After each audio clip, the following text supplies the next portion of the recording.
ஃபாலோவர்ஸ்க்கு எதனா சொல்ல விரும்புறீங்களா?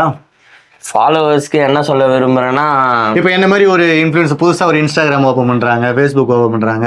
அவங்களுக்கு எதனா ஒரு நல்ல மெசேஜ்? நல்ல மெசேஜ்னா நீங்க அவங்களுக்கு மெசேஜ் கொடுக்கணும் ஐயா. இல்ல நீங்க நல்ல வீடியோவா நீங்க கொடுக்கணும். நல்லா அவங்க பல்ஸை புரிஞ்சுக்கோங்க. ஓகே, புரியுதுங்களா? அவங்க எந்த மாதிரி எதிர்பார்க்கறாங்கன்னு புரிஞ்சுக்கோங்க. நீங்க அவங்கள புரிஞ்சுக்கிட்டாலே அதுக்கப்புறம் அவங்க ஆட்டோமேட்டிக்கா அவங்கள புரிஞ்சுக்குவாங்க ஐயா. அப்படியே ஃபாலோவர்ஸ் கூட்டிகிட்டே போவோம். இது வரைக்கும் நானும் ஒரு இன்ஸ்டால ஒரு பேஜ் ஒன்று ஓப்பன் பண்ணி வச்சேன். இப்போ ஒரு 5 மாசம் ஆச்சு.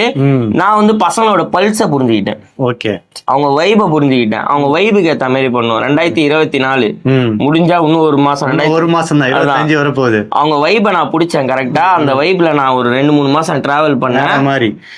நான் இது வரைக்கும் ஒருத்தர் கூட ஃபாலோ பண்ணுங்க, ஷேர் பண்ணுங்க எதுவுமே சொன்னது. 1 மில்லியன் வந்துச்சு. 1 லேக் 1 மில்லியன்லாம் அதெல்லாம் ரொம்ப நாள் டப்பாங்க ஐயா, டப்பாங்கன்னு வராங்க ஐயா. 1 லேக் ஃபாலோவர்ஸ். ஆனா